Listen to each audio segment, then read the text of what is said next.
Welcome to Exploring History. Have you ever wondered how the Egyptians built the pyramids? Today we are going to reveal the keys that allowed it. When they built the pyramids, the Egyptians did not have technology even remotely similar to today's. There were no cranes, no elevators, no machines to cut the stone and move it to the construction site. There were not even iron tools.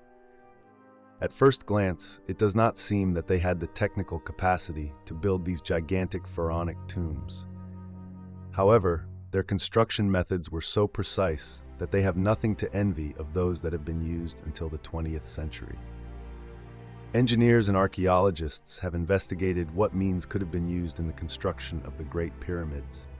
The best known are the three located in Giza, built by the pharaohs Cheops, Khephren, and Mycerinos.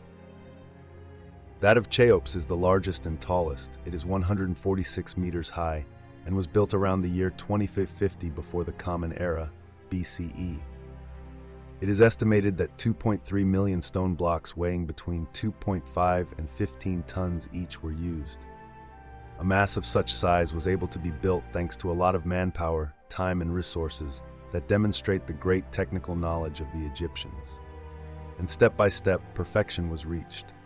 Erecting these large royal tombs required techniques that were tested and refined little by little. If you liked the video, don't forget to subscribe. Let's start with the first achievement. Starting from the mastaba, a type of tomb with a trapezoidal shape, Pharaoh Djoser had a stepped pyramid built in Saqqara by superimposing increasingly smaller floors in the year 2630 BCE. The next step took place under the reign of Seneferu, 2575 BCE. For the first time, the Egyptians attempted to build smooth-faced pyramids. However, they had not yet mastered the technique, and one of them ended up having a rhomboidal shape due to a design error. It is the so-called bent pyramid. The second one that Seneferu also had built, known as the Red Pyramid, already demonstrates perfect mastery of the technique. We can consider it the first pyramid that deserves that name. To build these superb monuments, a large amount of labor was required. It has been estimated that no less than 10,000 workers worked on the pyramids of Giza, for example. During the 30 years that the construction of this complex lasted, the workers stayed in temporary villages near the pyramids. The animal bones that archaeologists have found reveal that they enjoyed a diet rich in meat and, in general, good nutrition. It has always been assumed that the pyramids were built by slaves, but this is not true. In reality, they were free Egyptian inhabitants, workers organized into groups that had specialized tasks: carving, transporting, or placing stone blocks. Officials and architects organized and coordinated this work, which demonstrates the pharaoh's ability to concentrate wealth and divert it to the construction of his grandiose tomb.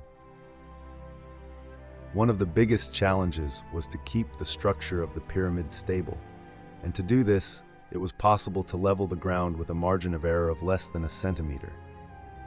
Such precision is only comparable to current construction methods, which use lasers.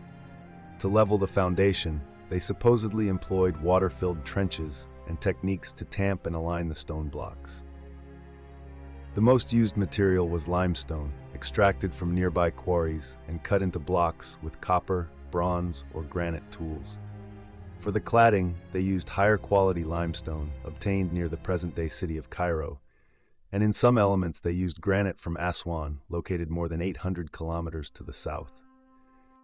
The transportation and placement of the stone blocks have given rise to endless theories. Most likely, these materials were brought from the quarries to the construction site through a system of water canals connected to the Nile. Once on land, the blocks were moved using cylinders and ramps and slid to the intended location with pulleys and ropes. We also know that they used a type of sled pulled by groups of workers. To facilitate sliding, workers poured water into the sand, which reduced friction. Experts have proven that thanks to this trick, only half as many workers would be needed. The placement of the blocks was carried out using ramps that were built as the pyramid ascended. The workers could thus access the highest part. Researchers have proposed different types of ramps: straight, spiral, zigzag, internal, although internal ones have already been ruled out. But ramps don't seem to be enough on their own. The answer would be in the use of several methods at the same time. Egyptian workers would also have used levers and counterweights to move the stone blocks.